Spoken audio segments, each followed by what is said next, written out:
Shalom, selamat hari Minggu bagi kita semua, salam sejahtera. Saya percaya hingga pada saat ini kita dalam keadaan sehat dan sukacita yang daripada Tuhan. Tetap semangat. Bapak Ibu, firman Tuhan saya percaya kita sudah membacanya di rumah. Diambil dari kitab Kejadian pasalnya yang ke-6, ayatnya yang ke-9 sampai ayatnya yang ke-22 sesuai dengan almanak kita pada minggu ini. Saya memberikan satu tema kebenaran firman Tuhan, hidup bergaul dengan Allah membuahkan ketaatan. Hidup bergaul dengan Allah membuahkan ketaatan. Bapak Ibu saudara-saudariku yang terkasih di dalam nama Yesus Kristus, ketika kita berada di sebuah daerah atau berada dalam satu lingkungan yang dalam waktu yang cukup lama, pasti lingkungan itu atau keberadaan orang-orang di sekitar itu pasti akan mempengaruhi perilaku dan tindakan kita, baik dari segi tutur kata atau apapun itu akan bisa mempengaruhi. Contoh, ketika ada orang Indonesia berada di luar negeri dalam waktu yang cukup lama, dia sudah terbiasa dengan kehidupan di sana, membuang sampah pada tempatnya, dan itu dia lakukan sangat disiplin. Jadi Bapak Ibu saudara-saudariku yang terkasih, itu akan menjadi habit dia. Karena memang situasi itu mempengaruhi perilakunya, mempengaruhi tindakannya. Sehingga ketika dia kembali ke Indonesia, dia akan terbiasa dengan habit itu. Akan membuang sampah pada tempatnya, akan melakukan kebiasaan-kebiasaan yang baik itu. Karena itu sudah mempengaruhi perilakunya, tindakannya, mindsetnya. Sehingga dia kembali ke Indonesia, Bapak Ibu saudara-saudari yang terkasih, dia akan terbiasa dengan pola kehidupan sebagaimana dia berada di luar negeri. Contoh yang kedua, ketika anak kita di rumah sudah kita ajari hal-hal yang baik, perkataan-perkataan yang baik, tetapi ketika dia keluar rumah tanpa sepengetahuan kita, dia berada dalam satu lingkungan yang tidak membangun, yang sering mengucapkan kata-kata yang tidak membangun. Lalu ketika dia kembali ke rumah, Bapak Ibu saudara-saudariku yang terkasih, dia mengucapkan perkataan yang tidak baik, yang sama sekali kita tidak pernah mengajarkan kepada anak-anak kita. Nah, ternyata kita boleh melihat dia sudah dipengaruhi oleh teman-temannya yang ada di luar tadi, sehingga dia bisa dengan refleks mengucapkan itu di rumah. Nah, kita boleh melihat pergaulan-pergaulan ini akan bisa mempengaruhi kita, ya, akan bisa mempengaruhi kita sebagai orang dewasa, bahkan anak-anak. Oleh sebab itu, dalam kitab Roma pasalnya yang ke-15 ayat 33 sampai 34 dikatakan, janganlah kamu sesat, pergaulan yang buruk merusakkan kebiasaan yang baik. Ya, pergaulan yang buruk akan merusakkan kebiasaan yang baik. Jadi hati-hati Bapak Ibu, ya. Kita hati-hati dalam pergaulan kita, dalam pertemanan kita. Kita bisa berteman kepada siapa saja, tetapi kita harus bisa membentengi diri dan kita harus boleh melihat sejauh mana pergaulan anak kita itu, apakah hubungannya membangun studinya, membangun dia dalam hal melakukan yang baik. Kalau tidak, berikan dia satu perhatian. Pada saat ini Bapak Ibu saudara-saudariku yang terkasih, kita sebagai orang tua harus lebih ekstra memperhatikan pergaulan anak-anak kita.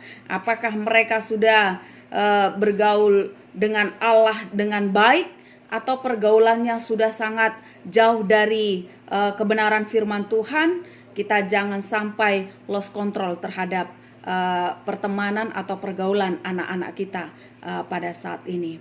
Oleh sebab itu Bapak Ibu saudara-saudariku yang terkasih, saya melihat kebenaran firman Tuhan ini sangat relevan dengan kehidupan kita sekarang. Kita boleh melihat gambaran dari seorang Nuh. Bapak Ibu saudara-saudariku yang terkasih, firman-Nya katakan Nuh itu adalah seorang yang benar, yang tidak bercela, ya, yang tidak bercela di antara orang-orang sezamannya, dan Nuh itu hidup bergaul dengan Allah. Bapak Ibu saudara-saudariku yang terkasih, dia dikatakan orang yang tidak bercela di zamannya dan bergaul dengan Allah. Bapak Ibu saudara-saudariku yang terkasih di dalam nama Yesus Kristus, ketika memang Allah marah terhadap bangsa itu karena bangsa itu melakukan gonta-ganti pasangan, hidup dalam hawa nafsu, kemudian mereka tidak lagi takut akan Tuhan, tidak mendengarkan seruan Tuhan, tidak mendengarkan suara Tuhan. Allah sangat marah terhadap mereka. Itu bisa kita baca dalam Kejadian 6 ayatnya yang kelima sampai yang ketujuh. Bapak Ibu, sampai 3 kali Allah sangat marah terhadap kejahatan manusia itu. Sehingga ada satu rencana Allah ketika melihat bangsa itu sudah semakin jauh daripada Tuhan, Allah murka dan akan membinasakan mereka atas kejahatan mereka. Tetapi Dia ingin menyelamatkan Nuh, sehingga Dia mengatakan kepada Nuh, buat sebuah bahtera, ya, atau kapal yang bertingkat, Bapak Ibu. Jadi kapal ini dibuat oleh Nuh itu sangat besar, muatannya 7.000 hewan bisa masuk di dalamnya yang berpasangan. Kemudian Bapak Ibu, kapal atau bahtera ini dikerjakan selama 40 tahun, ya, selama 40 tahun. Kita bisa bayangkan Bapak Ibu, ketika Nuh diperintahkan untuk membuat bahtera itu, pasti banyak tantangan yang dialami oleh Nuh, ya. Dia nggak ngeyel Bapak Ibu. Dia nggak katakan kepada Tuhan, mengapa saya harus buat perahu di daratan? Tidak. Tetapi apa yang diperintahkan Tuhan, karena dia seorang yang saleh, seorang yang bergaul akrab dengan Allah, dia tahu, ya. Sehingga apapun yang diperintahkan oleh Tuhan Allah, dia tetap melakukannya dengan setia. Sekalipun dia harus membuat bahtera yang cukup besar di tengah-tengah daratan yang bagi orang lain yang mencibir dia, Bapak Ibu saudara-saudari yang terkasih, tidak fungsional membuat bahtera di tengah-tengah daratan. Tetapi Nuh melakukan apa yang diperintahkan oleh Tuhan. Bapak Ibu saudara-saudari yang terkasih, 40 tahun dia mengerjakan itu. Kita boleh melihat ketika memang air bah datang, keluarga Nuh diselamatkan. Istrinya, 3 anaknya, Ham, Sem, dan Yafet, dan ketiga menantunya masuk semua dalam bahtera itu. Mereka terselamatkan. Bapak Ibu saudara-saudari yang terkasih, keluarga Nuh terselamatkan di dalam bahtera itu, di dalam kasih karunia Allah mereka ada. Bapak Ibu saudara-saudari yang terkasih, apa yang mau kita ambil makna dari kebenaran firman Tuhan atau riwayat kehidupan daripada Nuh ini? Yang pertama, Bapak Ibu saudara-saudari yang terkasih, bagaimana kita bisa melihat Nuh yang bergaul akrab dengan Tuhan? Bagaimana caranya? Nuh melakukan hubungan yang intensif dengan Allah. Nuh selalu berkomunikasi terhadap Allah. Nuh mengenal betul siapa Allah yang dia sembah. Sekalipun orang-orang di sekitarnya tidak lagi menyembah Allah dengan baik. Bapak Ibu saudara-saudari yang terkasih, sama seperti kitab Joshua. Ya, Joshua katakan, sekalipun orang-orang di sekitar itu sudah menyembah Allah lain, tetapi aku dengan keluargaku tetap menyembah kepada Allah. Itu yang dilakukan oleh Nuh. Bapak Ibu saudara-saudari yang terkasih, di dalam nama Yesus Kristus, itu dilakukan penuh dengan ketaatan. Dia tidak memberontak, memiliki hubungan yang intensif, rajin membaca firman Tuhan, rajin berdoa. Kita ada waktu Bapak Ibu setiap malam pukul 21 kita berdoa bersama. Kita lihat, kita sudah melakukan itu tidak? Kalau memang pada saat itu kita sedang melakukan aktivitas, cari waktu yang lain. Bapak Ibu saudara-saudari yang terkasih, jangan pernah lewatkan, supaya kita mengenal siapa Allah yang kita sembah dengan baik. Sehingga ketika kita mengenal, kita akan taat terhadap perintah dan suara Tuhan. Bapak Ibu saudara-saudari yang terkasih, membaca firman Tuhan, berdoa, itu akan menjadi habit, kebiasaan. Kita menjadi orang yang tampil beda. Nuh menjadi orang yang tampil beda. Dia banyak tantangan, tapi dia tidak peduli. Dia kerjakan apa yang menjadi perintah Tuhan. Pada akhirnya diselamatkan. Yang kedua, Bapak Ibu saudara-saudari yang terkasih, jangan kita menjadi serupa dengan dunia ini. Nuh tampil beda. Rasul Paulus ingatkan jemaat yang ada di Roma pada pasalnya yang ke-12 ayat yang kedua, janganlah kita menjadi serupa dengan dunia ini, tetapi berubahlah oleh pembaharuan budimu.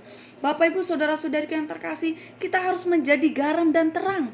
Bukan dunia ini yang menggarami kita, tetapi kitalah anak-anak Tuhan yang menggarami dunia ini. Terlebih dalam situasi kita pada saat ini, kita harus berfungsi sebagai anak-anak terang yang membawa semangat dan sukacita kehadiran kita dimanapun. Oleh sebab itu Bapak Ibu Saudara-saudariku yang terkasih, ketika situasi tekanan COVID pada saat ini yang kita alami, kita tidak berubah, iman kita tidak berkurang, kita tetap mengandalkan Tuhan, kita tetap terpaut kepada Tuhan. Bapak Ibu Saudara-saudariku yang terkasih, tidak banyak orang sudah melakukan tindakan-tindakan kejahatan, anarkis, kriminal, semua dilakukan. Bapak Ibu Saudara-saudariku yang terkasih, kita sebagai anak-anak Tuhan, kita akan beda meresponi setiap pergumulan, kesusahan yang boleh kita alami. Kita akan tetap sabar, kita akan tetap kuat di dalam iman, supaya sama seperti Nuh dengan keluarganya terselamatkan. Saya boleh melihat COVID ini adalah wabah, ya, bisa digambarkan adalah air bah itu. Ketika kita hidup baik, ketika kita melakukan yang benar di hadapan Tuhan, maka kita akan bisa terselamatkan bersama dengan keluarga kita. Kemudian yang ketiga, Nuh taat terhadap perintah Tuhan sehingga keluarganya selamat, semua anak, istri, dan menantunya.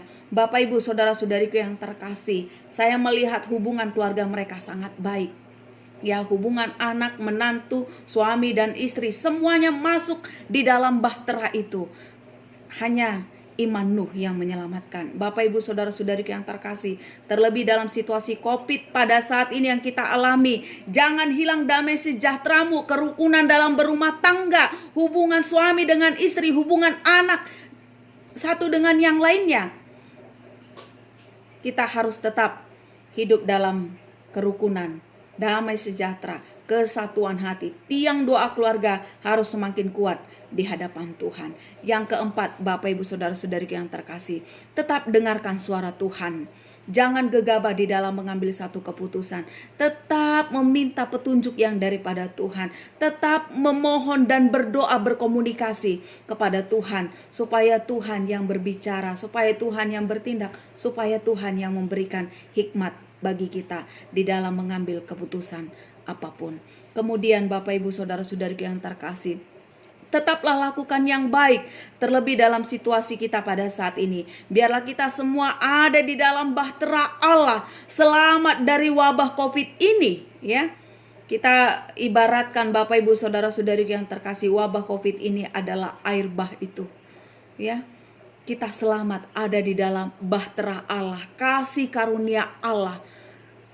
Kapanpun berakhir COVID ini, kita tetap ada dalam pemeliharaan Tuhan.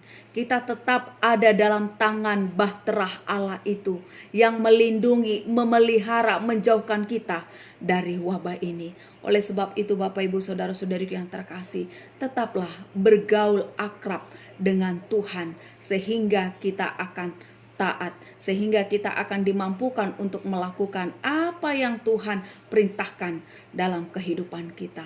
Bapak Ibu Saudara-saudariku yang terkasih, mari kita boleh melihat hubungan relasi kita, pergaulan anak-anak kita, supaya itu boleh semakin membangun hubungan kita untuk semakin mengenal siapa Allah yang kita sembah. Amin. Tuhan Yesus memberkati. Shalom.